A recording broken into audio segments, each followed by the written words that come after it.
En ouvrant les yeux, la première chose que je remarquai fut l'odeur. Ce n'était pas l'eau de Cologne de Michael. C'était quelque chose de plus intense, d'inconnu, un parfum de bois de cèdre mêlé à une note de lessive que je ne reconnaissais pas. Je clignai des paupières, tentant de m'habituer à la lumière du matin filtrant à travers les stores à demi fermés, et, par réflexe, je me tournai vers la gauche, m'attendant à voir les cheveux en bataille de mon mari, et le lent mouvement de sa poitrine qui se soulevait et s'abaissait. Mais ce que je vis me glaça. Un inconnu était dans mon lit. Il dormait paisiblement du côté de Michael, sur son oreiller. Pendant quelques secondes, j'eus du mal à respirer. Je fixai l'homme, incapable de bouger, incapable de prononcer un mot. Cheveux noirs, mâchoire marquée, barbe de quelques jours, probablement dans la trentaine. Certainement pas Michael. Mon esprit cherchait désespérément une explication. Était-ce un rêve étrange? M'étais-je trompé d'appartement après une garde de 12 heures aux soins intensifs? Lentement, avec précaution, je commençai à me reculer, me rapprochant du bord du lit, mais il bougea soudain, fronça les sourcils et ouvrit les yeux. Des yeux gris acier, vifs et confus.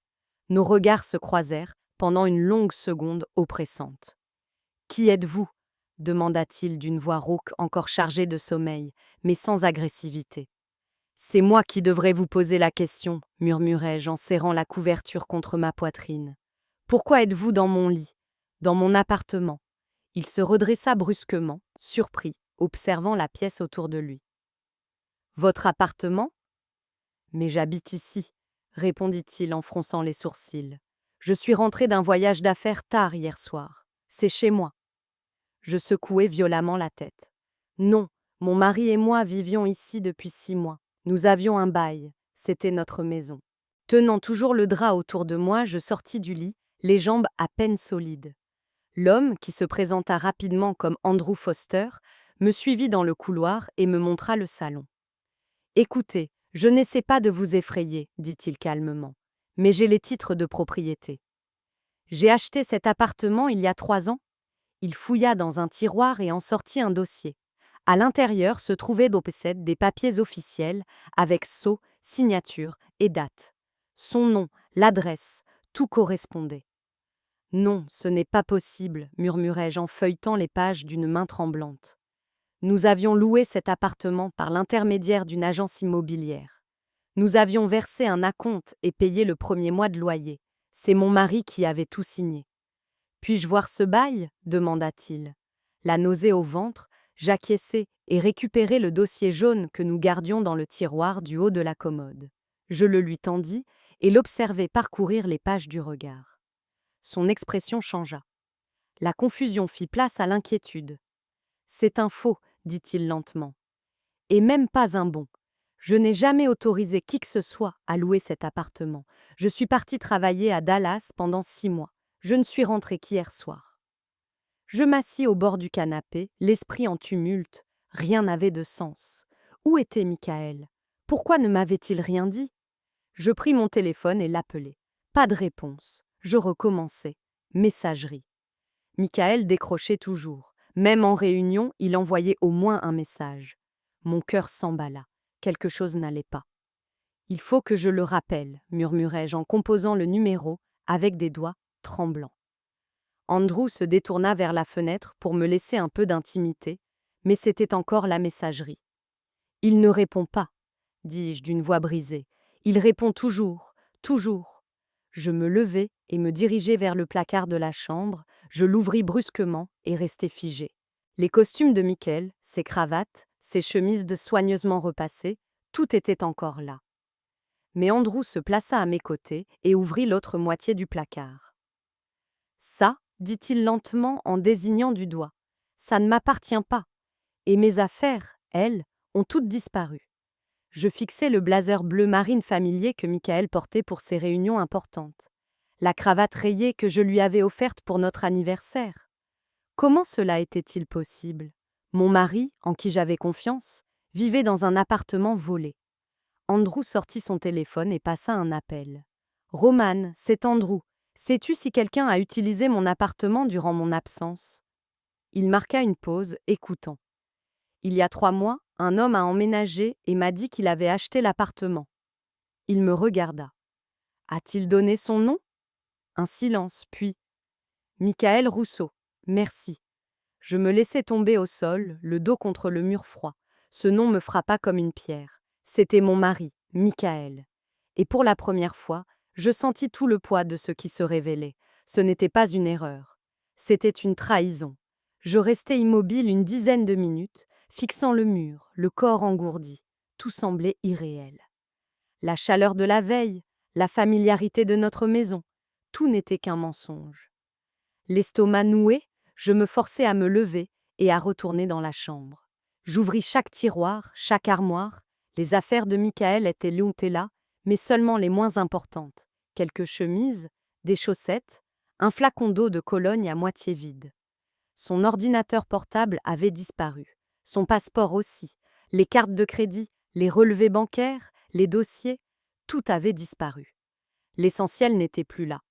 J'ouvris la table de chevet de son côté du lit, et c'est là que je le vis. Un simple dossier noir, coincé au fond, dissimulé sous de vieux reçus. Je le sortis, les mains tremblantes. À l'intérieur se trouvaient des documents étranges, de faux baux, des photocopies de cartes d'identité, avec différents noms. Aucun n'était le sien, mais le visage était toujours le même. Des photos retouchées de Michael, avec des coiffures différentes, une barbe changée, des détails modifiés. Qu'est-ce que c'était? Il y avait aussi des photos de clés, des plans d'appartements, des notes griffonnées de sa main, des pseudonymes, des emplois du temps, des dates. Mes doigts devinrent glacés. Andrew, appelai-je d'une voix à peine audible. Il entra, et en voyant ce que je tenais, son visage s'assombrit. Nous nous assîmes sur le bord du lit. J'étalai le contenu du dossier sur la couette.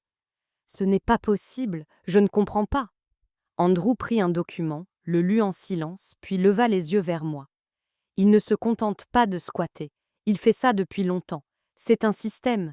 Il a pris plusieurs identités, loué ou utilisé différents lieux sous de faux noms.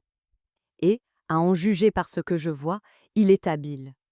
Mes mains se crispèrent sur mes tempes. J'essayais de respirer, mais chaque inspiration me faisait mal. Michael est agent immobilier, murmurai-je. Il connaît le secteur, la paperasse, le langage. Il parlait toujours de trouver la bonne affaire. Je croyais que c'était juste une passion pour son travail. Je ne savais pas qu'il l'était. Un coup à la porte me fit sursauter. Andrew regarda par le judas. Un voisin, dit-il. Il ouvrit la porte. Une femme âgée, au regard bienveillant, se tenait là. Andy, te voilà de retour, dit-elle avec un sourire surpris. Je croyais que tu étais encore au Texas. Je suis arrivée hier soir, répondit Andrew. Voici Maria. Elle vit ici. On peut vous poser une question? La femme me jeta un regard curieux, mêlé d'inquiétude. Bien sûr, ma chère. Vous souvenez-vous de l'homme qui a emménagé de l'autre côté du couloir il y a environ 3 mois? Un homme dans la trentaine, cheveux bruns, qui disait avoir acheté l'appartement. Ah oui, répondit-elle en hochant la tête. Cet homme poli m'avait dit qu'il venait de conclure l'achat. Quelques jours plus tard, j'ai rencontré aussi sa femme. J'imagine que j'ai esquissé un faible signe de tête. L'avez-vous vue récemment? Demanda Andrew. Elle fronça les sourcils en réfléchissant. Pas cette semaine, mais il y a 2 nuits, je l'ai vu avec un énorme sac de sport. On aurait dit qu'il partait en voyage. Vers minuit, peut-être 2 heures du matin. Je compris aussitôt. Cette nuit-là, j'avais enchaîné une double garde à l'hôpital. On m'avait demandé de remplacer un collègue malade. Je n'étais pas rentrée avant 2 heures du matin. Il avait attendu que je sois partie pour être sûr que je ne rentrerais pas plus tôt. Tout avait été planifié. Dès que la voisine eut fini de parler, je me tournai vers Andrew, la voix tremblante. Il connaissait parfaitement mon emploi du temps. Il me demandait toujours mes horaires, de jour, de nuit, de week-end. Je croyais que c'était par attention, mais je vois maintenant. Le visage d'Andrew s'assombrit. Il avait planifié chaque chose à la minute près. Ce sac de sport contenait probablement tout ce qu'il ne voulait pas laisser derrière lui. Andrew s'assit à côté de moi. « Maria, il faut affronter la vérité. Ton mari ne se cache pas seulement, il fuit. » Fuir quoi? Qui? Ou ce qu'il a fait?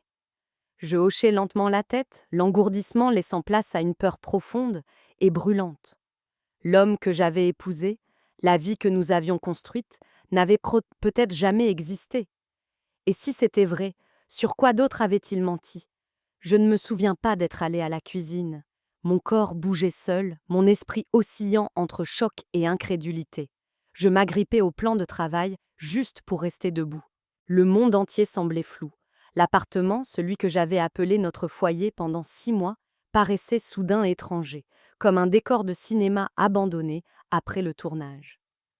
Je sortis mon téléphone et fixai le nom de Michael dans mes contacts. Je ne composais pas. Je restais à le regarder, espérant qu'il m'appellerait lui, qu'il me dise que c'était un malentendu, qu'il rentrait à la maison. Mais au fond, je savais que non.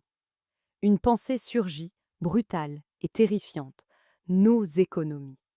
Le compte que nous avions rempli dollar après dollar, mois après mois, pendant 5 ans. Le compte censé servir d'apport pour acheter une maison. J'ouvris mon application bancaire, les mains tremblantes, et cessai de respirer. Solde, 0. Je clignai des yeux, vérifiai encore. Cela devait être une erreur. Je fis défiler l'historique des transactions. 3 jours plus tôt, retrait total. Je serrai le téléphone contre ma poitrine, le visage vidé de toute couleur. Mes genoux cédèrent et je m'effondrai au sol. Il a tout pris, murmurai-je. Il a vidé notre compte. Andrew s'accroupit près de moi. Combien? Demanda-t-il doucement. Je peinai à prononcer les mots. 200 000 dollars. C'était toutes nos économies. Andrew se redressa, la mâchoire crispée. Maintenant tout s'explique, marmonna-t-il. Il ne voulait pas seulement vivre sans payer de loyer. Il préparait sa fuite, l'appartement, les faux papiers, ton argent. Tout faisait partie du même plan. Je fermai les yeux, tentant de retenir mes larmes. Comment avais-je pu ne rien voir? J'étais infirmière, formée à reconnaître les signes de détresse, les changements de comportement. Je travaillais en traumatologie, bon sang, et je n'avais pas vu que l'homme avec qui j'avais vécu 5 ans me mentait. Andrew resta silencieux. Il me tendit un verre d'eau. Nous avons tous des angles morts avec ceux que nous aimons, dit-il doucement. Tu n'as pas ignoré les signaux. Tu lui faisais confiance. Ce n'est pas une faiblesse. C'est ça, l'amour. Mais ça ne ressemblait plus à de l'amour. C'était une illusion parfaitement peinte, façonnée par un maître manipulateur. Je dois aller à la police, déclarai-je d'une voix plus ferme. Je ne sais pas encore quoi dire, mais je ne peux pas rester là. Il t'a volé. Il m'a volé. Il a sûrement fait ça à d'autres. Andrew acquiesça. Je viens avec toi. Nous arrivâmes au commissariat juste avant midi. L'air sentait le vieux café et l'eau de Cologne bon marché. L'agent d'accueil nous lança un regard las et nous demanda d'attendre. Je m'assis sur une chaise dure contre le mur, les doigts crispés à m'en faire mal. J'avais l'impression d'être une criminelle, simplement en étant là, même si j'étais la victime. Quelques minutes plus tard, une femme en civil s'approcha, la quarantaine, regard perçant, voix ferme. Inspectrice Carla Bennett, se présenta-t-elle. Je m'occupe des fraudes financières et immobilières. J'ai compris que vous souhaitiez déposer plainte. Je hochai la tête et la suivis dans un petit bureau encombré. Stores baissés, affiche de recherche au mur, léger bourdonnement d'un ventilateur. Elle alluma un enregistreur et m'invita à commencer. Prenez votre temps, commencez par le début. Alors je racontai tout. Ma rencontre avec Michael au café près de l'hôpital, notre emménagement, nos 5 ans de mariage, la façon dont il m'avait convaincu que cet appartement était une excellente affaire grâce à un ami agent immobilier, et comment je lui avais tout confié. Quand j'eus fini, elle s'adossa à son fauteuil. Ce n'est pas la première fois que j'entends ce genre d'histoire. Mais votre affaire est d'une précision exceptionnelle. Quelqu'un comme lui n'agit pas seul. Dans ce type de stratagème, il y a toujours plusieurs intervenants. L'un repère le bien vacant, un autre falsifie les papiers, un autre encore attire la victime. La victime, c'était moi, murmurai-je. Juste une opportunité pour lui. Elle ne protesta pas. Andrew sortit son téléphone et lui montra les photos des faux-baux, les identités falsifiées, les notes manuscrites. L'inspectrice fronça les sourcils. Ils ont l'air professionnels. Vous avez eu de la chance de tomber dessus. Je ne me sentais pas chanceuse. juste vidé. Elle plongea son regard dans le mien. Pour l'instant, tout indique que vous êtes une victime. Mais nous devrons tout vérifier. Signature, entretien, relevé financier. Ce sera long. J'hochai la tête. Je veux juste la vérité. Elle marqua une pause. Il pourrait chercher à vous recontacter. Si c'est le cas, prévenez-nous immédiatement. N'intervenez pas. En quittant le commissariat, une étrange clarté m'envahit.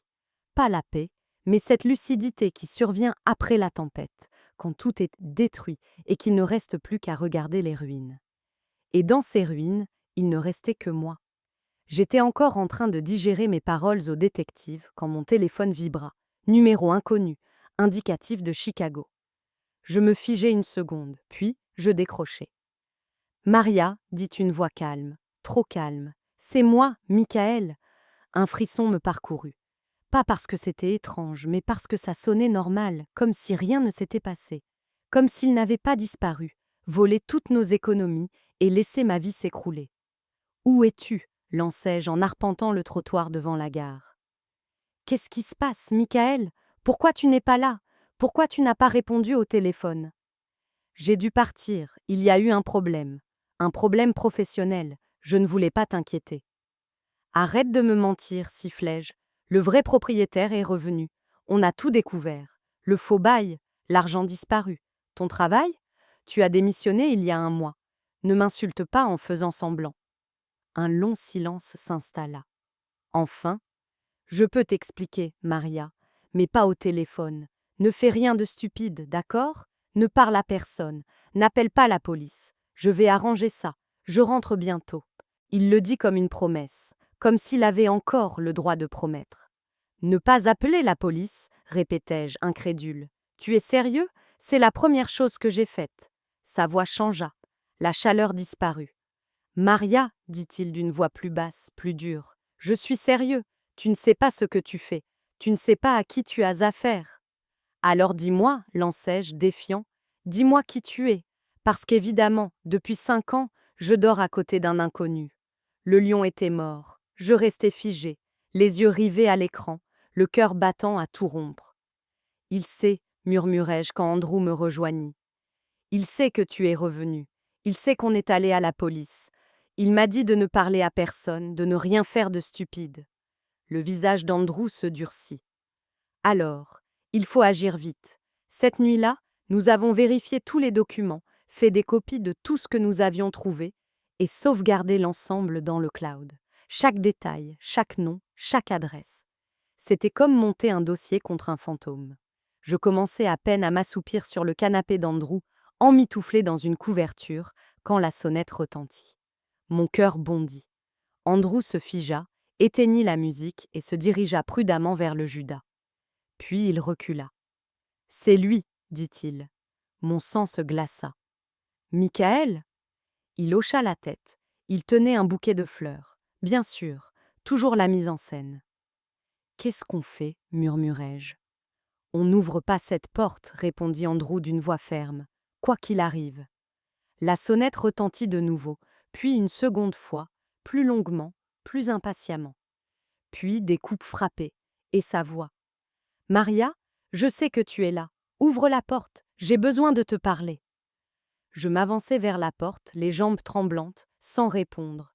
Sa voix monta, plus insistante. « Arrête tes bêtises, c'est ridicule, je peux tout expliquer. » J'eus presque un rire amer. « M'expliquer quoi ? Comment on explique 5 ans de mensonges, Michael ?» demandai-je derrière la porte. « Comment comptes-tu expliquer le faux bail, l'argent volé, la double vie ?» Silence. Puis sa voix changea, tombant le masque. « Tu n'as aucune idée de ce dans quoi tu t'embarques. Ouvre cette foutue porte, Maria, maintenant, avant que les choses n'empirent. » Andrew s'avança. « Si tu ne pars pas tout de suite, dit-il d'une voix forte, j'appelle la police. » La réaction de Michael fut immédiate, brutale. « Et vous, qui êtes-vous » s'écria-t-il. « Vous croyez savoir ce qui se passe ici ? Vous ne savez rien.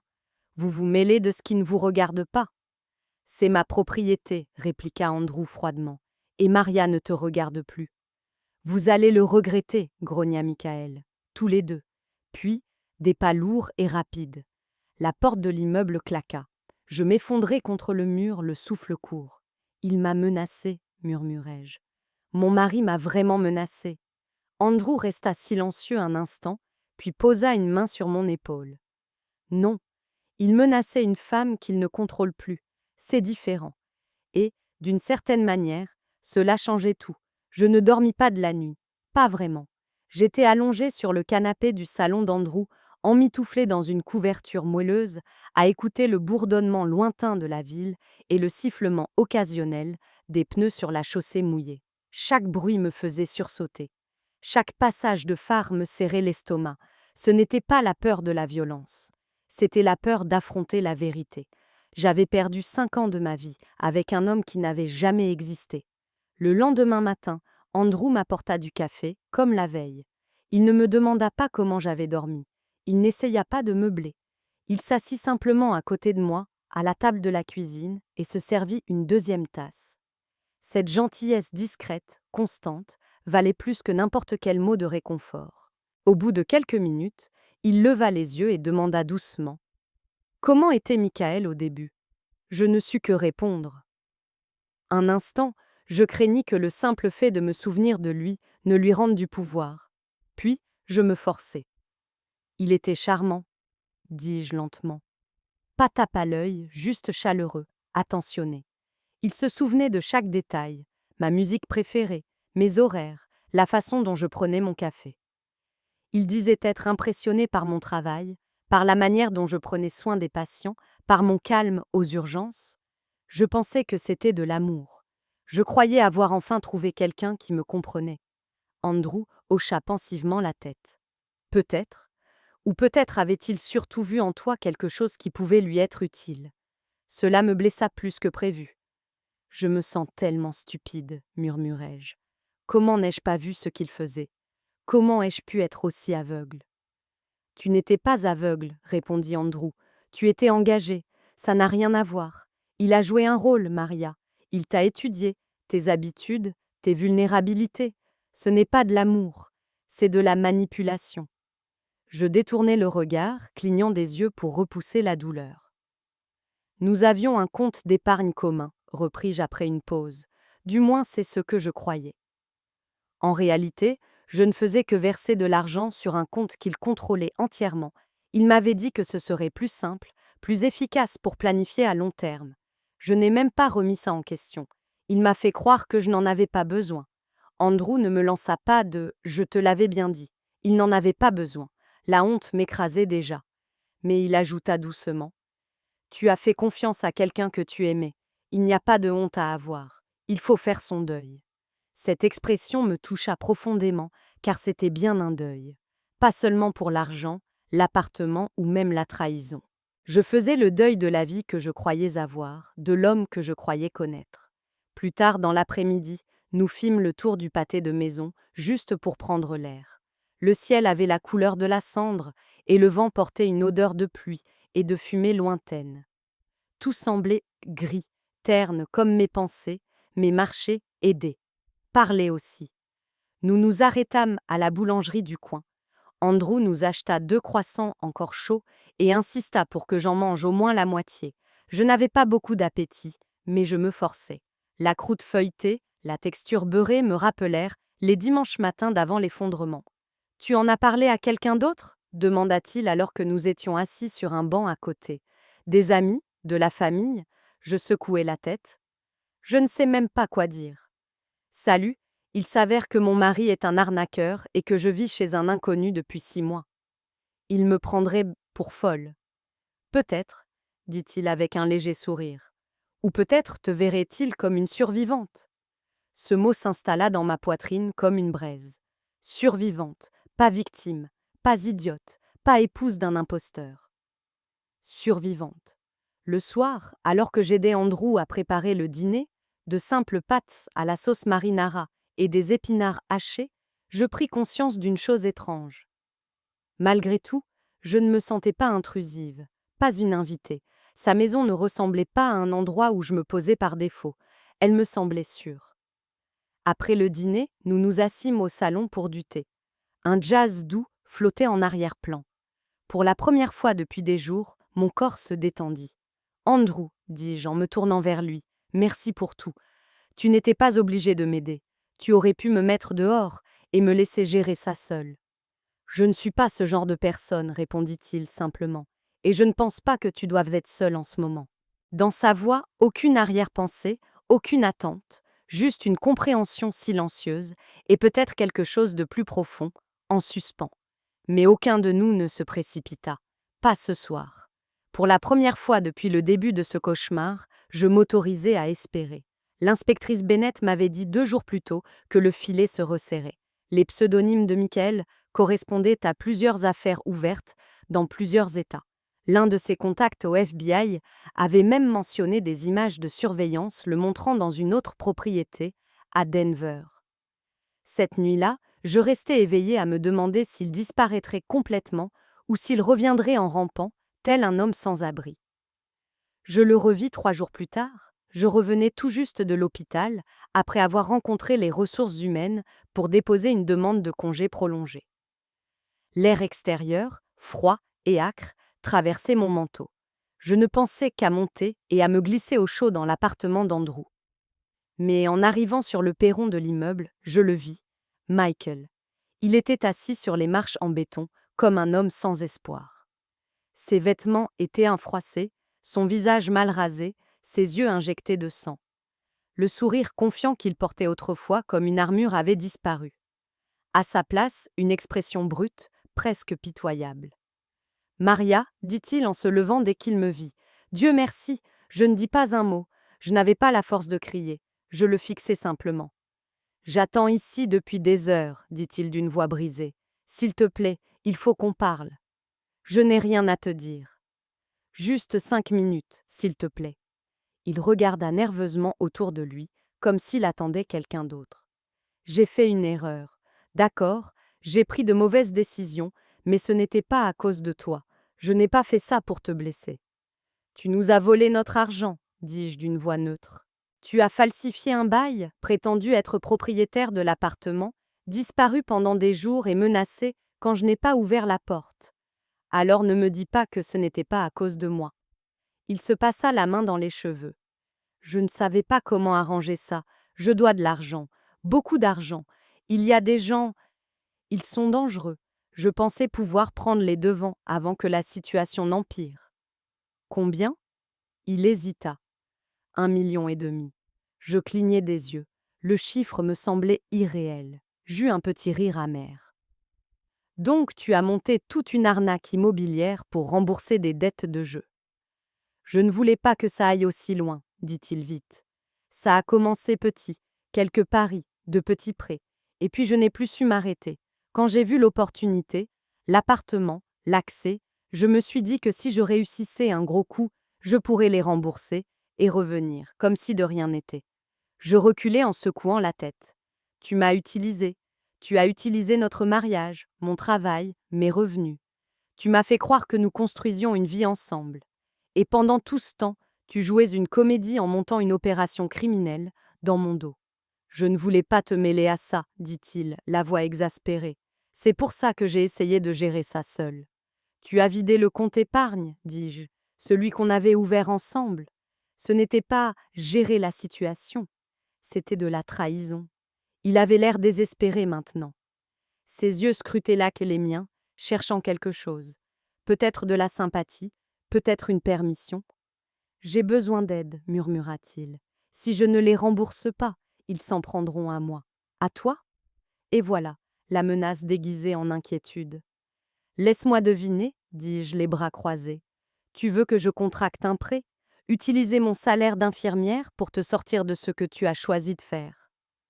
Juste pour l'instant, implora-t-il. Juste le temps de me remettre sur pied. Je trouverai un vrai travail. Je vais arranger les choses.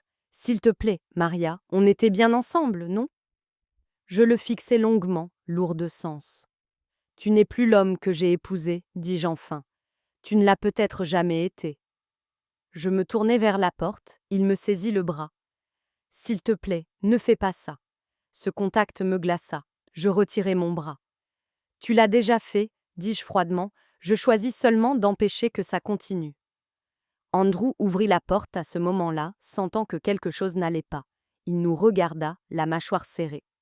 Tu dois partir, dit-il à Michael. Allons, protesta Michael, en se hérissant. C'est entre moi et ma femme. Ex-femme, corrigeai-je, bientôt. Michael me fusilla du regard, livide. Tu crois qu'il va te sauver? Il ignore le danger qui t'attend. Ce n'est pas moi qui ai invité le danger dans ma vie, dis-je, c'est toi, et je ne le laisserai plus jamais s'y immiscer. Il resta planté là une seconde de plus, les poings serrés, le souffle court, puis se retourna et s'éloigna, disparaissant sur le trottoir comme une ombre, abandonnant enfin sa forme humaine. De retour à l'intérieur, je m'effondrai sur une chaise et enfouis mon visage dans mes mains. Est-ce que j'ai bien fait? Murmurai-je. Andrew s'accroupit devant moi. Oui, absolument. Et s'il disait la vérité? Et si ces gens venaient le chercher, lui et moi? Alors on retourne voir la police. On reste lucide et on ne cède pas à la peur. Je l'observais, son calme, sa présence assurée. Et, pour la première fois depuis longtemps, je ne me sentis plus seule.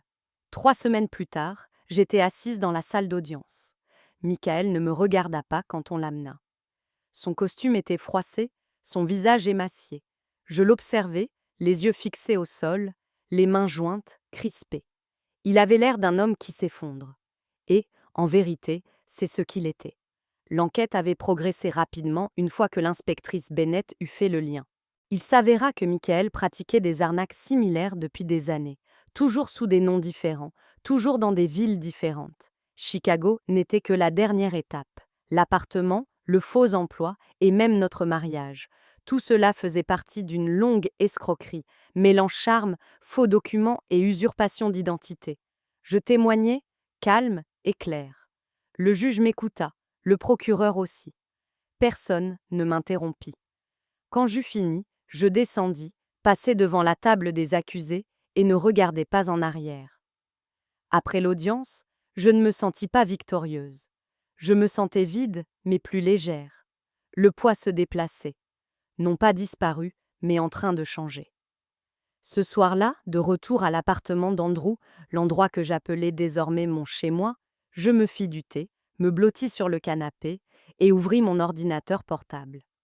Pour la première fois depuis des semaines, je ne consultais ni mes relevés bancaires, ni mes courriels de la police. J'ouvrais un document vierge. Je ne savais pas encore ce que j'écrivais. Peut-être un journal, peut-être une lettre à moi-même. C'était peut-être le début de quelque chose de complètement nouveau. Le curseur clignotait, patient, et je laissais venir les mots. 3 jours plus tard, je trouvai une enveloppe collée à la porte. Pas d'adresse de retour, juste mon nom, tracé en lettres acérées, presque furieuses. Je l'ouvris lentement, le cœur battant. À l'intérieur, un simple mot manuscrit. Tu as tout détruit. J'espère que ça en valait la peine. Il n'y avait pas de signature, mais je savais exactement de qui il s'agissait. J'appelai l'inspectrice Bennett. Elle envoya quelqu'un la récupérer. Je n'avais pas peur, mais j'en avais assez de laisser la peur prendre le dessus. C'est probablement un dernier coup de force, me dit-elle au téléphone. Une façon de te rappeler qu'il pense encore à toi. Mais cela ne veut pas dire qu'il possède encore une part de ton histoire. Elle avait raison. Car cette période de ma vie, celle où je cherchais l'amour malgré le danger, où je prenais l'obsession pour de la dévotion et le silence pour de la stabilité, était révolue. Je n'étais plus cette femme qui sursautait à chaque coup de sonnette, qui doutait de son instinct ou laissait quelqu'un d'autre définir sa valeur. Je construisais quelque chose de neuf, pas seulement une maison, pas seulement une carrière, une vie. Andrew m'aidait discrètement, patiemment. Il n'essayait jamais de précipiter les choses, jamais de définir ce que nous étions. Certains jours, nous parlions de tout et de rien en riant autour d'un café. D'autres jours, je pleurais sur son épaule quand les cauchemars revenaient et il me serrait comme je le méritais. Pas comme un objet cassé, mais comme quelque chose de précieux. Un matin, je me réveillai avec l'odeur des crêpes. Je la suivis jusqu'à la cuisine et le trouvai en train de retourner la dernière, une serviette sur l'épaule, les cheveux en bataille. « Tu cuisines ?» demandai-je, malgré moi souriante. « Seulement sous un chantage émotionnel extrême », répondit-il avec un sourire. Je m'assis à table et il m'apporta une assiette sans même me demander combien j'en voulais. Il savait, tout simplement. Et je compris que la guérison ne s'accompagne pas toujours d'une grande révélation. Parfois, elle arrive en douceur, enveloppée dans des matinées simples, des repas partagés, et la confiance, peu à peu, d'être entendue. 6 mois plus tard, j'assistais à mon premier cours à l'université locale. Psychologie 101. Je m'inscrivais à une formation de second niveau en thérapie des traumatismes. Je voulais aider celles et ceux qui avaient vécu la même chose que moi. Leur donner des mots pour des choses d'autrefois indicibles et peut-être les aider un jour à écrire leur propre fin ou leur propre début. Parfois, la trahison la plus profonde ne vient pas de nos ennemis, mais de celles et ceux qui connaissaient nos routines matinales, la forme de notre silence et notre manière de prendre le café. Et quand les personnes en qui nous avons confiance se révèlent n'être que des illusions, cela ne brise pas seulement le cœur, cela ébranle l'identité. Mais guérir ne signifie pas oublier. Il s'agit de se réapproprier son nom, sa voix, sa valeur. Maria ne s'est pas vengée en le démasquant. Elle a réussi en refusant de se rétracter, en transformant la douleur en but, en sortant de l'ombre de ce qui fut et en choisissant d'écrire une nouvelle histoire selon ses propres termes. Car parfois, survivre est la plus grande victoire, et la paix, la plus douce des justices.